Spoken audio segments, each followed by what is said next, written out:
Os raios são descargas elétricas de grande intensidade que conectam o solo e as nuvens de tempestade na atmosfera.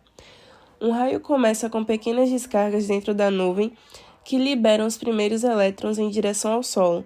Quando essa descarga, conhecida como líder escalonato, encontra-se a algumas dezenas de metros da superfície, parte em direção a ela uma outra descarga com cargas opostas, chamada de descarga conectante. Os trovões, por sua vez, são fenômenos sonoros gerados pelo movimento de cargas elétricas na atmosfera. Eles ocorrem devido ao aquecimento brusco e à rápida expansão do ar, produzindo assim uma forte pressão que se manifesta através do som, sendo assim o trovão. Já o relâmpago é a luz proveniente da forte descarga elétrica que ocorre entre duas nuvens carregadas com grande energia ou entre uma nuvem e o solo. Os relâmpagos se originam da quebra de rigidez dielétrica, isto é, da capacidade isolante do ar.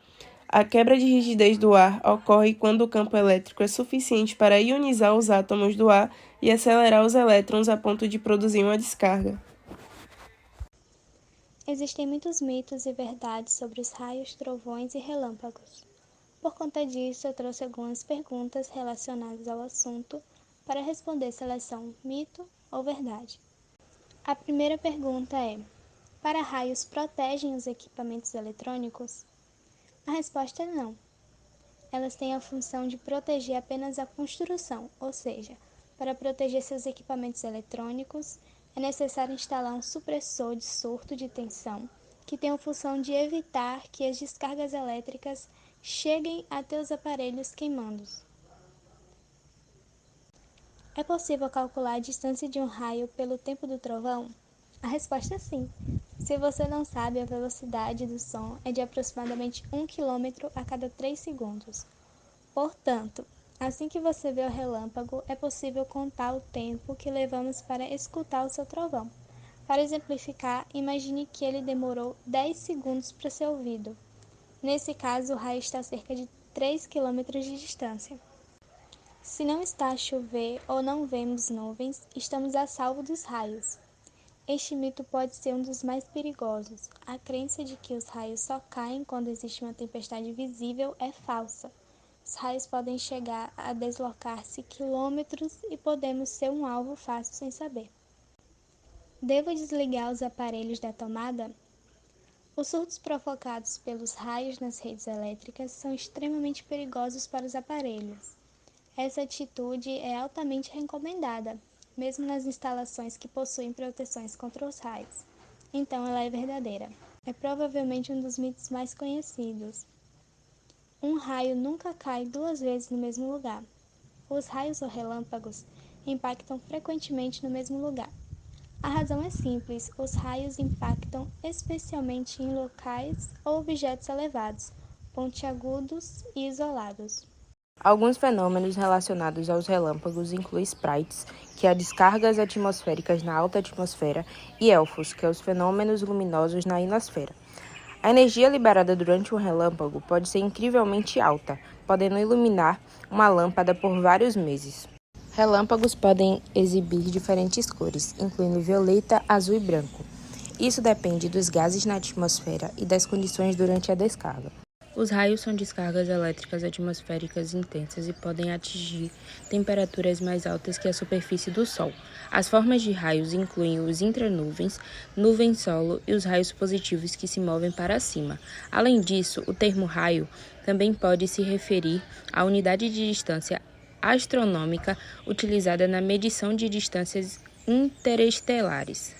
Os trovões são produzidos pelo rápido aquecimento e expansão do ar em torno de um raio. O som que ouvimos é, na verdade, a vibração do ar devido a essa expansão.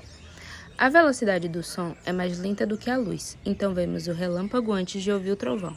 A distância entre o relâmpago e o trovão pode ser estimada contando os segundos entre vê-los e dividindo por 5. Os relâmpagos também podem atingir temperaturas incrivelmente altas, até 5 vezes mais quentes que a superfície do Sol.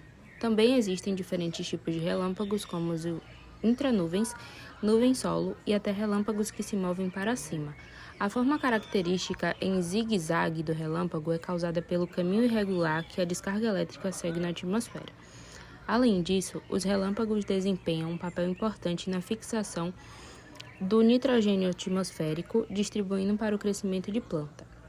Não é recomendado lavar louças e tomar banho durante uma tempestade com raios, afinal, a água é uma excelente condutora de eletricidade. Todos os anos, 24 mil pessoas morrem por causa de quedas de raios em todo o planeta. O tamanho do raio está ligado à sua duração. Conte os segundos entre o aparecimento do raio e o estrondo do trovão e divida o resultado por 3, que vai ser o número obtido será o comprimento do raio em quilômetros. Esse valor pode chegar a 8 quilômetros. Existem diferentes métodos de proteção contra raios, dependendo do tipo de estrutura, atividade ou localização.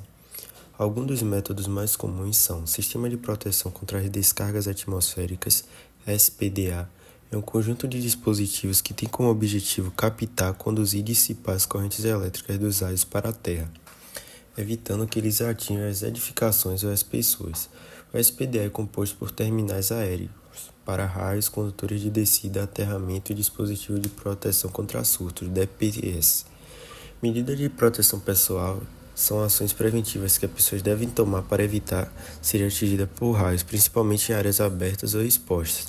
Algumas dessas medidas são: evitar locais altos, isolados ou metálicos, procurar abrigo em construções sólidas, veículos fechados ou locais baixos, afastar-se de objetos condutores como cercas, antenas ou linhas elétricas, não usar aparelho eletrônico como celulares, computadores ou rádios e não ficar embaixo de árvores ou tendas.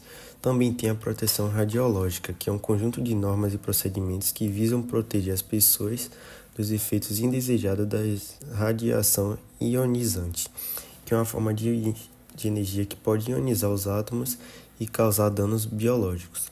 A radiação ionizante pode ser emitida por fontes naturais, como raios cósmicos, ou artificiais, como os raios-X.